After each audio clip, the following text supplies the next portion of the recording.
Meditations for every day in the year by Bishop Richard Challoner. October 31st, on the 4 cardinal virtues. Consider first that there are 4 moral virtues which are called cardinal, because they are, as it were, hinges upon which the whole life of a Christian must constantly move if he would be good for anything. These are prudence, justice, fortitude, and temperance, which the wise man tells us, Wisdom 8:7, are all taught by divine wisdom, and are such things as men can have nothing more profitable in life.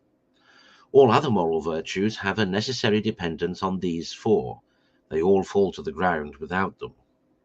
Every virtue must be prudent and discreet in all it takes in hand, otherwise it degenerates into vice. Every virtue must be stout and valiant, firm and constant, in adhering to what is right and opposing what is wrong.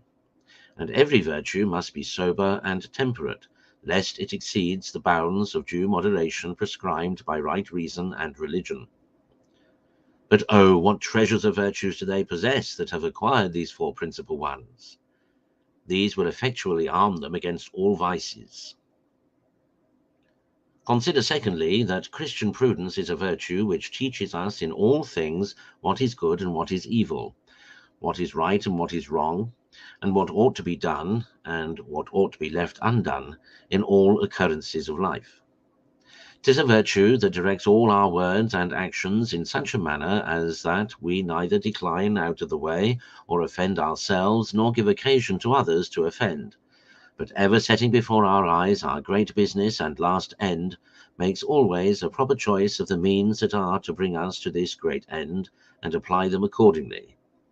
'Tis a virtue that directs all other virtues, combining them all by the proper choice of the means that are to bring us, combining them all by the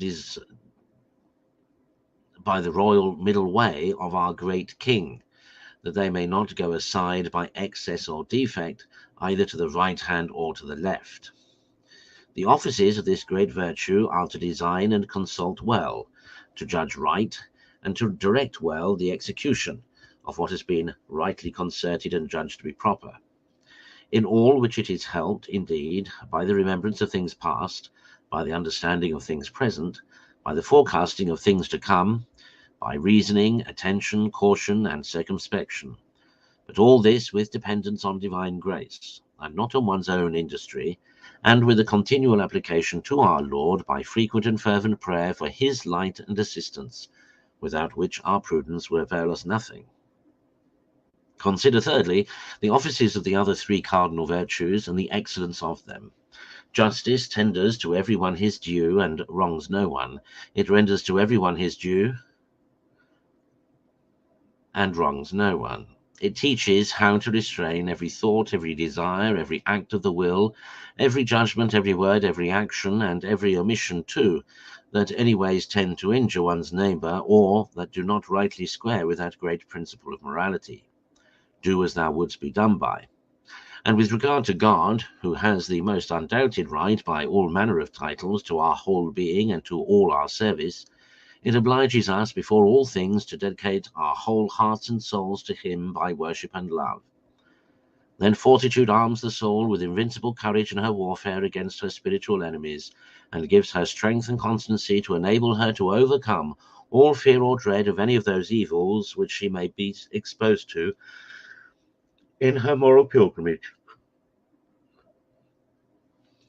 for doing her duty, and resolution to suffer everything rather than to sin.